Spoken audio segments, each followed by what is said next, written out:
নমস্কার, দেখছেন কলকাতা টিভি। আমি সুদীপ্ত রয়েছি আপনাদের সঙ্গে। শুরু করছি জেলা সারাদিন। প্রথমে যে খবরের দিকে নজর রাখতে হচ্ছে, একদিকে শীতের হাওয়া তো রয়েছে, তবে শীতের হাওয়া আজ বড়ই চঞ্চল।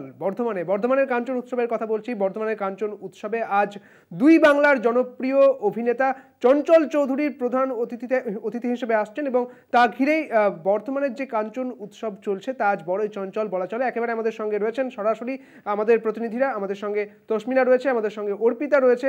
তসমিনা, আজ ওখানকার কেমন পরিস্থিতি, কেমন চঞ্চল হয়ে রয়েছে গোটা বর্ধমানের এই কাঞ্চন উৎসব?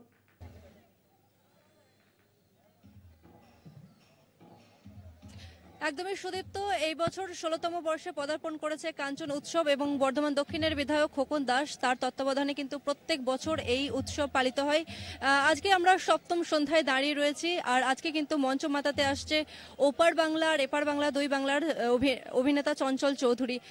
তবে তোমাকে কালকে চিত্রটা যেটা বলবো, কালকে কিন্তু সকাল থেকেই আবহাওয়া খুবই ভালো ছিল এবং কালকে কিন্তু মঞ্চ মাতাতে এসেছিল সাচেত পরম্পরা।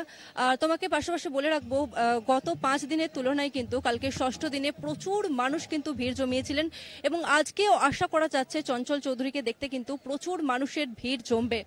আমার সঙ্গে অর্পিতা রয়েছে, অর্পিতার কাছ থেকে আমি একটু জেনে নেব। অর্পিতা, ওপার এপার দুই বাংলার অভিনেতা চঞ্চল চৌধুরী আজকে আসছে, বর্ধমানবাসী তারা কতটা খুশি? একদমই, আজ কাঞ্চন উৎসবের সপ্তম দিন এবং সপ্তম দিনের সন্ধ্যায় কিন্তু মূল অনুষ্ঠানের প্রধান আকর্ষণ চঞ্চল চৌধুরী, যিনি ভারতীয় এবং বাংলাদেশীয় অভিনেতা, গায়ক এবং শিক্ষক।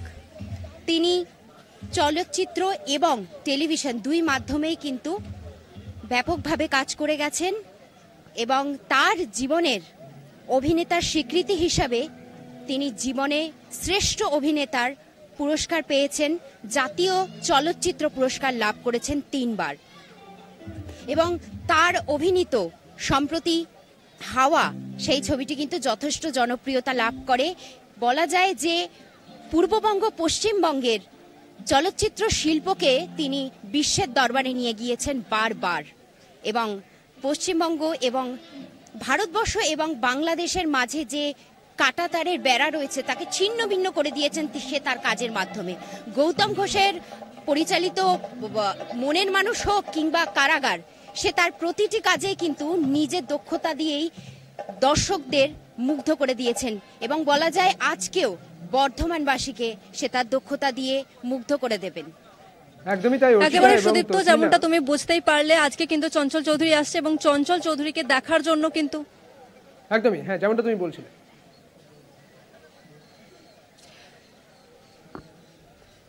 চঞ্চল চৌধুরীকে দেখার জন্য কিন্তু প্রচুর মানুষ ইতিমধ্যেই ভিড় জমাতে শুরু করেছেন। তবে মুম্বাই থেকে যেমন একাধিক নামি দামি শিল্পীরা রয়েছেন, পাশাপাশি কিন্তু এই মেলাতে কিন্তু শিল্পও রয়েছে।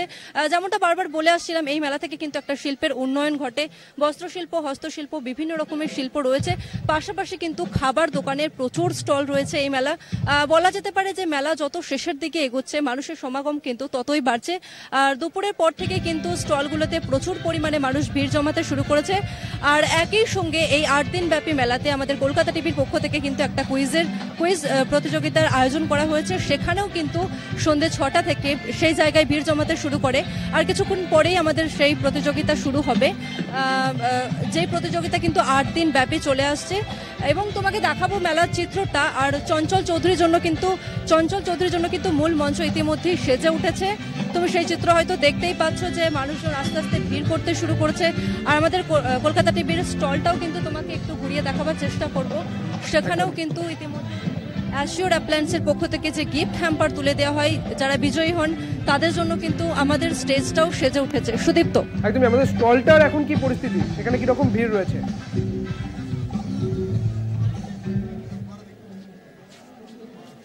সুদীপ্ত, আমরা ঠিক সন্ধ্যে 6টা থেকে কিন্তু এখানে মানুষজন এসে ভিড় জমাতে শুরু করে, কারণ তারা কিন্তু বুঝেই গেছে যে 8 দিন ব্যাপী আমাদের কলকাতা টিভির পক্ষ থেকে কিন্তু এই কুইজ প্রতিযোগিতার আয়োজন করা হয়। সেক্ষেত্রে কিন্তু 6টা নাগাদ মানুষ এসে ভিড় জমাতে শুরু করে দেয়। মানুষের ফিডব্যাক কিরকম দেখছো? তুমি তো একেবারে প্রথম দিন থেকে আসো সেখানে।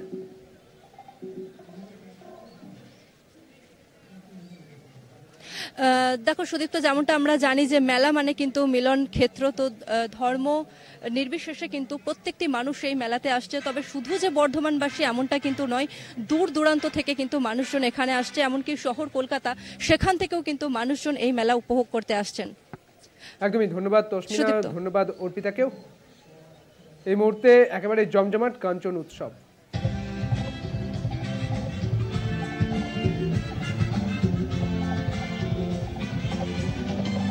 এখন একটা বিরতি নিয়ে ফিরছি, সঙ্গে থাকুন।